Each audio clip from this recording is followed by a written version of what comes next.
Quem nunca passou por situações de constrangimento ao tossir numa sala de cinema, por exemplo, ou numa palestra? Sons que muitas vezes são incômodos aos nossos ouvidos mostram o quanto que devemos estar atentos com esse principal instrumento de comunicação, que é a voz. A voz é o nosso meio de conversação mais vivo e imediato. Ela revela diferentes aspectos da personalidade de um indivíduo e principalmente o seu estado psicológico, emocional e muitas vezes cultural. Além disso, problemas com a voz podem afetar a nossa vida pessoal, social e profissional. Mas quais os cuidados necessários para ter uma voz saudável? Para falar sobre esse assunto, o nosso Opinião Livre de hoje conversa com a fonoaudióloga, especialista em voz, Fernanda de Moraes. Prazer em receber você aqui, Fernanda. Olá, Silvia. Olá, telespectadores. Muito obrigada pelo convite e espero esclarecer muitas dúvidas dos telespectadores do Opinião Livre. Muito bem. Então, eu quero a primeira pergunta. A voz é o espelho da alma? Sim. Ela reflete o que a gente está sentindo? E como ela reflete as nossas emoções, as nossas intenções, as nossas vontades. Quantas vezes a gente conversa com alguma outra pessoa, faz uma pergunta e a gente percebe, eu tô achando que não foi muito bem isso que ele quis dizer. Às vezes pelo olhar, pelo tom de voz, pela forma de falar com a boca meio fechada, a gente nota muito, a gente demonstra muito das nossas emoções por meio da voz, que é um som que deve ser claro, que deve ser gostoso de ouvir e que deve ser emitido sem nenhum esforço. Muitas pessoas acabam cantando ou falando com tanto esforço na garganta que a gente vê às vezes aquela veinha no pescoço pulando. E principalmente não... quando grita gol, né? Exatamente, quando fica alegre, fica até rouco no outro dia, falando desse jeito. Né? Porque abusou muito da voz. Então sim, a voz reflete muito as nossas emoções e as nossas intenções. Muitas vezes você conversa com alguém que você conversa todos os dias, aí você fala, hoje você está com a voz diferente, aconteceu alguma coisa? É assim, né? Um dia você está com uma voz feliz, outro dia que você está com uma voz um pouco mais triste ou uma voz preocupada. É exatamente o que você está sentindo, então a voz diz, no sentido de tom, né, de sonoridade, a emoção que a pessoa está sentindo no momento. Exatamente, principalmente ao telefone, quando a gente tem que intimidade, voz é não adianta falar, não tenho nada, acordei bem hoje, mas a voz acaba denunciando que tem alguma coisa errada. Bom, então vamos lá.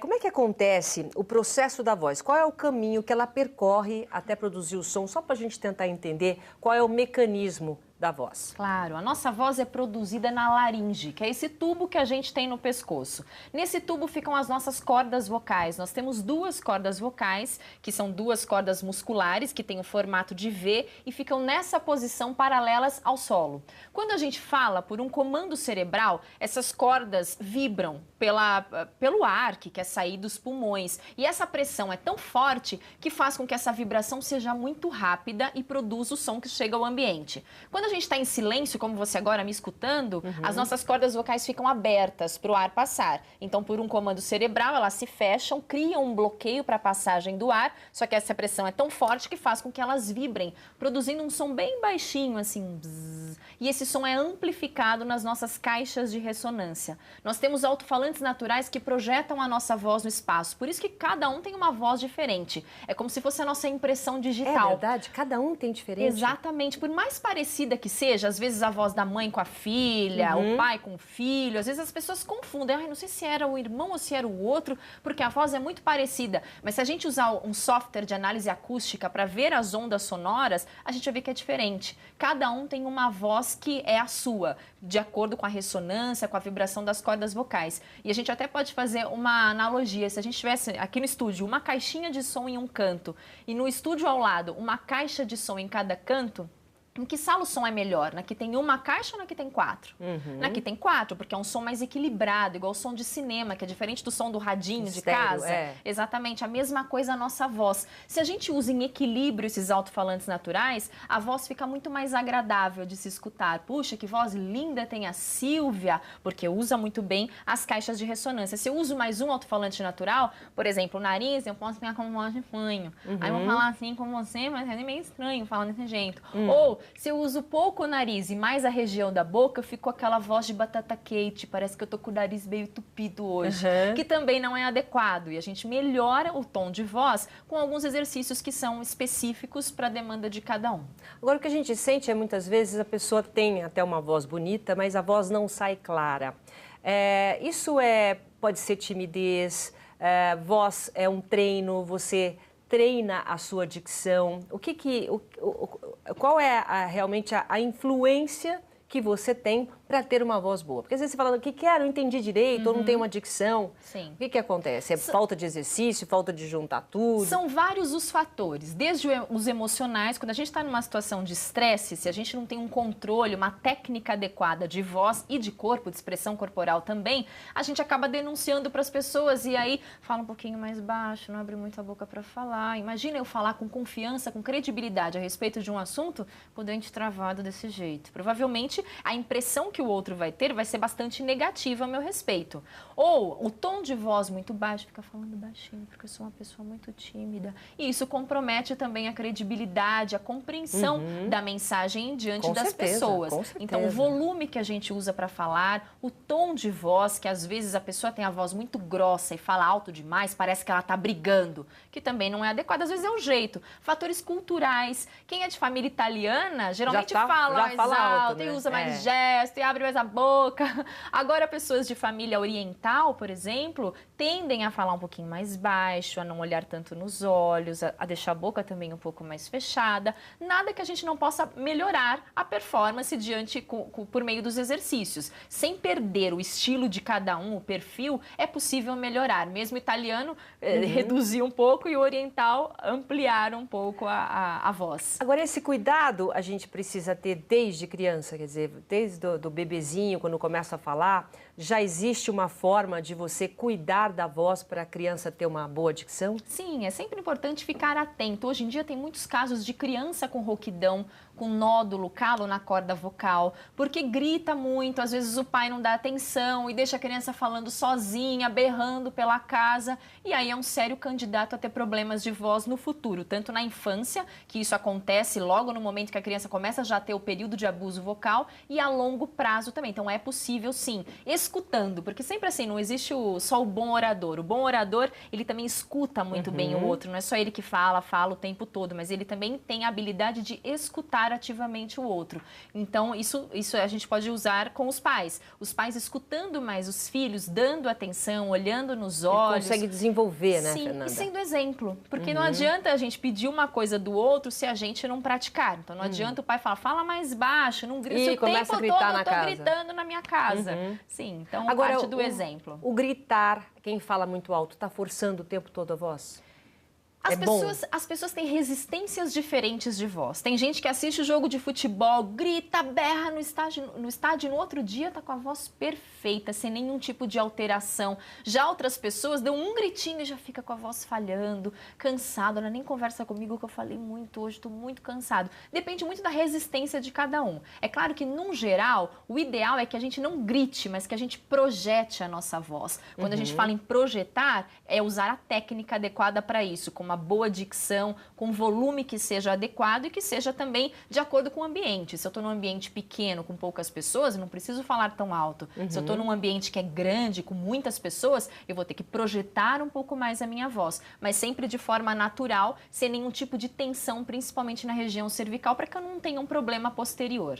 Geralmente, por exemplo, você vai numa balada, né? Então, a tendência, por conta do som, né, que está um pouco alto, a tendência é você tentar falar e se ouvir. Sim. Então, você acaba levantando o tom de voz. Essa resistência que você fala, depende da resistência da pessoa, é o quê? É como, por exemplo, quem pratica esporte, quem não pratica esporte, então você consegue correr uma maratona, você está preparado. Você consegue gritar e não ter problema no dia seguinte porque a tua voz está preparada? Sim. Você pode preparar a voz? Sim, a gente pode. Aqui a gente tem músculos, cartilagens do mesmo jeito que no corpo todo. Então, pensando num atleta, um jogador de futebol, antes de entrar em campo, o que ele faz? Ele alonga, aquece a musculatura para quê? Para melhorar a performance dele, para evitar lesões, e a mesma coisa nós, profissionais da voz. Hoje em dia a gente tem uma estatística de, em média, 80% das profissões tem um uso grande de voz, um uso profissional da voz. Então é importante ter um cuidado especial, que são os exercícios de aquecimento de voz. Existem exercícios que alongam,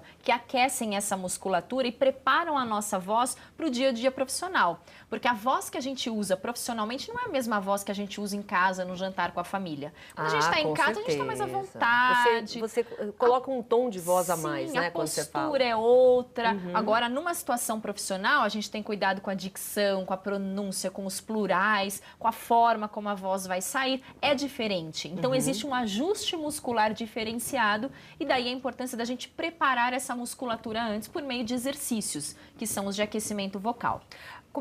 Qual é a importância da comunicação, né? Quando você está nós estamos falando de se comunicar com as pessoas que estão trabalhando, estão perto de você, mas dependendo da forma como a pessoa é, a comunicação social para o trabalho dela, qual que é a importância? Fundamental. Afinal, a gente fala o tempo todo com os nossos colegas, seja um jantar, um happy hour da empresa, o tempo todo a gente se comunica. E a voz tem uma interferência que é total nessa situação, porque não basta eu ter uma boa ideia, ter um bom assunto para conversar com o meu colega, se eu não transmitir com o meu corpo e com a minha voz essa mesma veracidade, transmitir a credibilidade de acordo com as palavras que eu escolhi. Agora, a voz envelhece também? Sim. Porque vai passando o tempo, vai tudo envelhecendo. A voz também envelhece, as nossas cordas vocais? A voz também envelhece, assim como toda a musculatura do corpo, que tende a ficar mais flácida, o mesmo acontece com as cordas vocais que ficam mais arqueadas. Mas uma boa notícia é que se a gente tem uma boa prática da voz, com exercícios de voz, canto com técnica, não aquele canto que a gente fica no chuveiro às vezes, gritando, não tanto. Mas que a gente tem, se a gente tiver uma boa prática de voz, a gente chega na melhor idade, na terceira idade, com uma voz jovem, não com aquela voz de velhinho que fica tremendo. E um ótimo exemplo, Silvia, é a Bibi Ferreira. Se a gente escutar a voz sem visualizar, é uma coisa maravilhosa. Uma voz jovem, jamais a gente diz que ela tem a idade que tem. É verdade. Porque tem uma técnica, então é possível. A voz envelhece, mas é possível ter boas práticas durante a vida para que ela fique jovem mesmo na terceira idade. Agora, tem problema, por exemplo, de quem fuma tem uma voz diferente, problema de rouquidão e, às vezes, muitos remédios podem causar esse tipo de lesão, né? Sim, com relação ao cigarro, a fumaça quente, agressiva, passa direto na corda vocal. Então imagina aquela fumaça quente na corda vocal, que é branquinha, que é transparente, fininha, ela fica inchada, fica com edema. Por isso que a voz fica mais grave, mais grossa. A gente ouve, principalmente vozes de mulheres. Já sabe que é voz de fumante. Acho que ela fuma, tem uma voz que é diferente das outras vozes femininas. No homem já não é tão aparente, porque o homem já tem a voz grave. O principal prejuízo é desenvolver um câncer de corda vocal, de garganta, uma série de outros problemas que são muito sérios. Com relação ao mau uso da voz, a importância da gente ter cuidados como não ficar pigarreando o tempo todo. E depois a gente vai falar um pouquinho sobre alguns alimentos que provocam esse pigarro, essa má prática que deixa a nossa voz a longo prazo com algum tipo de lesão. Então é fundamental que a gente tenha esses cuidados importantes com a voz. Muito bem, então no próximo bloco nós vamos saber tudo que a gente precisa fazer para ter uma voz sempre muito bem cuidada, tá bom? Um instante só, a gente já volta. Estamos de volta e o nosso Opinião Livre de hoje está conversando com a fonoaudióloga, especialista em voz, Fernanda de Moraes. E agora, neste bloco, nós vamos saber o que é preciso fazer para ter uma voz jovem e sempre muito bem cuidada. Quais são os hábitos alimentares ou os piores hábitos, a gente já falou até no final do bloco do cigarro, e também o que a gente pode fazer para ter uma voz saudável. É muito importante que antes de uma situação em que a gente vá falar por um tempo maior, que a gente evite alguns alimentos. Por exemplo, o café. O café, ele resseca a cavidade da boca e da garganta por conta da cafeína. E não só o café, mas chás que tem a cafeína como base também. Como chá branco, chá verde, o chá mate, que tem a cafeína. O que acontece? Eu tomo o chazinho e aí minha boca fica mais ressecada. E se a boca fica ressecada, a saliva fica mais grossa, que provoca o pigarro. E eu fico... Pior coisa é a gente querer falar e sentir aquela coisinha na garganta pegando que tem que ficar o tempo todo pigarreando. Isso é porque fica seca? Exatamente. E o problema é que quando a gente pigarreia, as cordas vocais têm um atrito muito forte. E cada vez que tem esse atrito, imagina, você ficar o tempo todo batendo o meu braço dessa forma, vai chegar um momento que vai ficar meio avermelhado, meio roxo o meu braço. A mesma coisa a corda vocal. Se eu tenho esse hábito inadequado de ficar pigarreando, e às vezes é hábito isso, não é nem por conta do alimento. Às vezes vai atender o telefone... Só um instante. E aí fala o telefone. E não tem essa necessidade. Então, esse é um dos hábitos que são bastante prejudiciais, consumir o café. Outro, leite e derivados, antes de usar a voz. Pelo menos meia hora antes, o ideal é que a gente evite. Porque o leite, iogurte, queijos, pela própria gordura, também deixa a saliva mais viscosa e isso provoca o pigarro. Ah, Fernanda, mas eu acordo, logo de manhã eu tenho uma reunião e eu não fico sem meu leite, meu café com leite. O que eu faço? Tomo café com leite, mas depois toma bastante água. Então, esse já é um hábito positivo. A gente tomar bastante, hidratando. Exatamente, para tirar essa viscosidade, deixar a saliva mais fininha e com isso eu tenho uma hidratação melhor e mais conforto para falar. Quanto de água por dia? Ao redor de 2 litros, mas quem fica exposto ao ar-condicionado é importante até tomar um pouco mais, já que o ar-condicionado retira a umidade do ar. Outro cuidado importante, além de consumir água, é uma outra forma de hidratação que é até melhor do que tomar água. Já ouviu essa, Silvia? Não. Que é a inalação. A inalação que criança faz de colocar a máscara e ficar aspirando o vapor da água, o vapor do soro fisiológico. Por que é mais indicado até do que a água? Porque o vapor úmido vai direto para a corda vocal. E mas isso antes ou depois? Antes. Você tá falando antes depois também é interessante. Deve chegar em casa. Para relaxar. Pra dar uma relaxada. Sim, é importante depois. Mas antes, o efeito é imediato na voz. Tanto que muitos cantores hoje em dia, às vezes 1 hora antes dos shows, antes de fazer exercício para aquecer a voz, fazem inalação. Tem vários vídeos aí, várias pessoas famosas que costumam, e realmente é comprovado por meio de pesquisas que tem uma eficácia muito grande quando a gente faz a inalação, já que essa hidratação é direta na corda vocal. Outro hábito positivo é comer maçã. Todo mundo fala, mas será que é verdade mesmo a maçã? Mas bastante, uma vez por dia, 2 vezes por dia, ou quando vai usar a voz? O ideal é quando você vai usar a voz, porque na casca da maçã tem uma enzima chamada pectina, e a pectina ajuda a limpar a cavidade da boca e da garganta. Então essa sensação de pigarro, quando a gente consome a maçã, e por ser uma fruta aquosa também, além de limpar a cavidade da boca, hidrata essa região e a gente fala com mais conforto. Então super indicado a maçã. Por exemplo, para mim, né? Quando eu tenho que apresentar um jornal, ou então com um palestrante também. Isso. Antes de usar aquele tom de voz diferente, comer uma maçã. Evitar alimentos pesados e condimentados. Imagina uma feijoada e sentar aqui na bancada para apresentar o programa. Provavelmente não vai dar para respirar muito bem, porque a barriga, né, tá lá fazendo a digestão, então o sangue fica concentrado nessa região, a gente fica com mais moleza, a dicção também já não fica mais tão clara, porque vai dá aquela né? preguicinha. Se beber um pouquinho, então, né? Pior ainda. Então, alimentos leves antes de falar, prática de exercícios, então exercícios aeróbicos, caminhada, o trote, aí, no corrida. caso, exercício é geral, né? Sim, você tem que fazer para tudo, até para voz, até para voz, melhora o nosso condicionamento físico, a gente já não vai... Porque falar também tem um gasto energético grande, então eu falo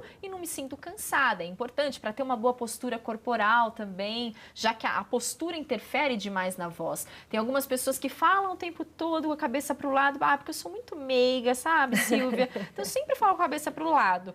Ou fica com o telefone pendurado aqui enquanto digita lá no computador. E essa posição, essa postura é bastante inadequada, porque a gente usa mais uma corda vocal do que a outra. Então tem uma sobrecarga. Já tem um desequilíbrio aí. Exatamente, do outro não. É como se eu fizesse musculação com um braço só. Vou desenvolver um braço, ele vai se cansar mais e o outro vai ficar flácido. Então é importante ter uma boa postura até para falar. Esses são os principais hábitos positivos e negativos com relação à voz.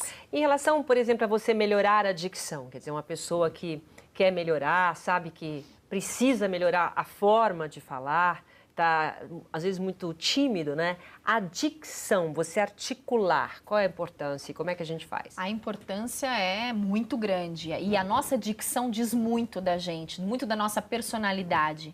Se eu falo o tempo todo com você assim, qual a impressão que você vai ter? Ou que eu tô meio cansado, que eu tô meio de saco cheio de conversar hoje, ou tô com uma dor de dente horrorosa também, por isso eu não abro a boca. Já se eu faço o contrário, que é exagerar na hora de falar, você vai falar assim, nossa, como essa fono aí, a Fernanda é metida, porque abre muito a boca. Então, o equilíbrio, eu nem abro demais, mas também não falo com a boca travada, e o som fica mais claro. E até interessante da gente deixar um exercício para os telespectadores. Então tá bom. A gente pode falar as vogais exagerando. Sempre no exercício a gente exagera, mas na hora de falar a gente encontra o equilíbrio. O exercício é só para soltar mais essa musculatura. Então, por exemplo, a vogal A, a gente abre bastante a boca. A.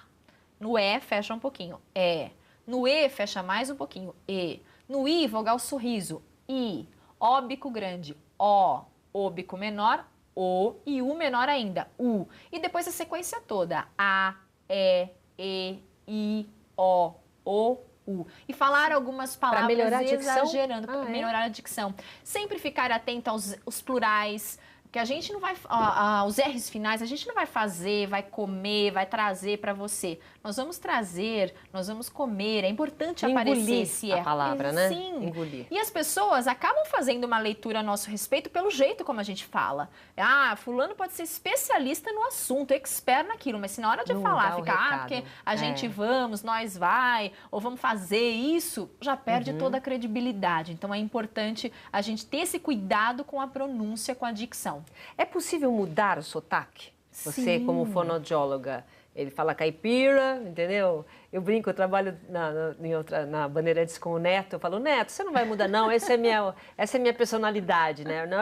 Aquela coisa... Já ficou a marca dele. Já fica a marca, então já não força. Mas se quiser mudar, é possível? É possível. É possível mudar o sotaque, seja de qual região for, suavizar. É claro que em toda região do Brasil existe um sotaque. Mesmo para os paulistas, paulistanos, existe um sotaque. Porém, dá para a gente neutralizar para que não chame mais a atenção. O ruim do sotaque é quando isso distrai o seu ouvinte. A pessoa passa a notar, olha que ele falou daquele jeito, olha como ele fala assim. Quando a pessoa passa a notar mais o sotaque do que o conteúdo, do que a ideia. Fora. Exatamente. Então, são esses cuidados. Tudo que é ruído, a gente suaviza para que, sem perder, é claro que não é todo mundo que quer eliminar o sotaque. Tem uns que querem só suavizar para que não tenha esse prejuízo para a profissão, por exemplo. É possível, sim, por meio de exercícios, acompanhamentos com fonoaudiólogo.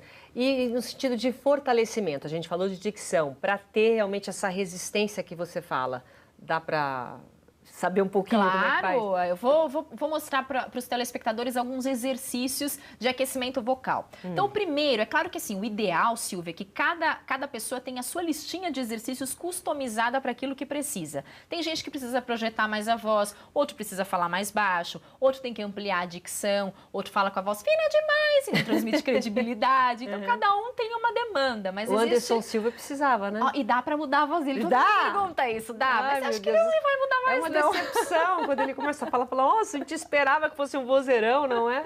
Mas eu acho que ele também já é a marca, não vale a pena para ele ficar com um vozeirão grave.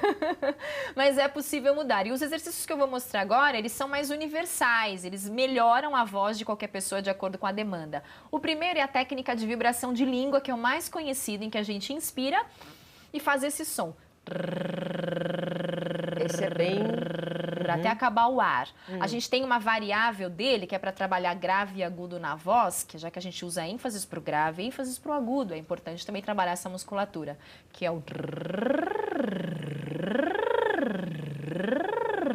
Olha, esse é um bom exercício. Sim, uma terceira variável é uma técnica chamada humming, em que a gente fala o som do M, mas não diz ma, só fala o que antecede esse ma, que é assim. Esse é um exercício ótimo para projeção de voz, para distribuir melhor a ressonância. E a gente se sente também, até mais confortável para falar, porque a voz sai com mais facilidade. Fazendo 1 minuto de cada exercício, pelo menos de 5 a 10 minutos antes do uso profissional da voz, a melhora é muito grande. Então, além de melhorar a performance da voz, a gente tem também mais conforto para falar e previne lesões na corda vocal. Mas aí, no caso, nem o fato de eu, por exemplo, eu sou apresentadora, você... cuida também dessa área, mas para qualquer pessoa, né? Sim. Então, se você vai para a academia, então também tem que treinar a voz. Agora, e se perde a voz? Existem vários fatores para perder a voz. Pode ser desde uma infecção, uma inflamação na garganta, e com isso a pessoa fica com um inchaço muito grande na corda vocal. Tem fatores emocionais, pessoas que têm um estresse muito grande emocional, e a primeira coisa que perde não é ficar chorando rios, mas a voz. Começa a falar desse jeito. E uma outra situação que é a pessoa abusar da voz, gritar, falar com muita tensão na região do pescoço, dos ombros, e isso comprime também a vibração da corda vocal, que faz com que a pessoa fique com a corda mais inchada e com isso perca a voz também. Então depende muito de qual é a origem dessa perda de voz. Se for o mau uso, e a gente mudar essas técnicas, mudar os comportamentos vocais, fazendo um acompanhamento com o médico otorrinolaringologista para visualizar as cordas vocais por meio de exame e com fonoaudiólogo para trabalhar essa performance da voz. Fernanda, você prepara muitos profissionais para palestras, enfim, esse é o seu trabalho também. Qual que é a maior dificuldade das pessoas quando resolvem, olha, agora eu vou fazer uma palestra, agora eu vou falar em público? Qual que é a maior dificuldade para a gente encerrar? Alguns têm muito medo. Outros não são assertivos, não são objetivos na hora de falar e se perdem porque tem tanto assunto para expor que eu não consigo centralizar o meu assunto, deixar ele conciso. Essa é uma grande dificuldade. Outra dificuldade bastante importante dos palestrantes, pessoas que falam em público, às vezes dão treinamentos ou falam em reuniões, é você usar o corpo em seu favor. Muitos dizem, mas onde que eu coloco a mão? Para onde que eu ando agora? E para onde que eu olho? Eu olho uma linha no horizonte, olho na testa das pessoas? É uma dúvida que muita gente tem e que é importante trabalhar, porque a gente, segundo uma pesquisa da Universidade da Califórnia, 55% da nossa comunicação, da nossa performance, deve ser a expressão corporal. Então, gesto, o olhar, ajuda, a postura, né? 38% o tom de voz, a velocidade, a melodia e 7% o conteúdo. Ou seja, é claro que o conteúdo é a base, é o fundamento, eu tenho que falar com domínio, mas sozinho não é suficiente se eu não tiver um corpo e uma voz que acompanhe esse conteúdo. Muito bem, Fernanda, muito obrigada pela entrevista e pela aula que você deu aqui. Eu que agradeço muito obrigada, o convite e fico à disposição. Muito obrigada mesmo. O nosso Opinião Livre de hoje fica por aqui. Muito obrigado pela sua companhia e até o próximo programa. Tchau, gente.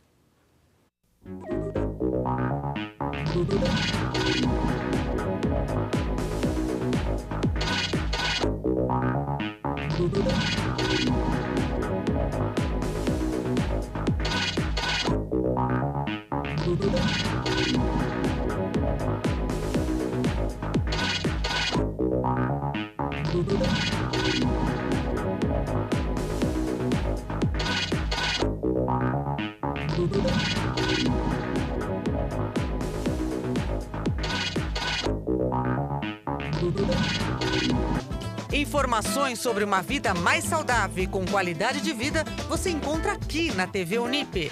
No programa Edição Saúde, você se atualiza sobre equipamentos modernos em diagnóstico e tratamento e acompanha reportagens especiais e entrevistas com diversos especialistas na área da saúde.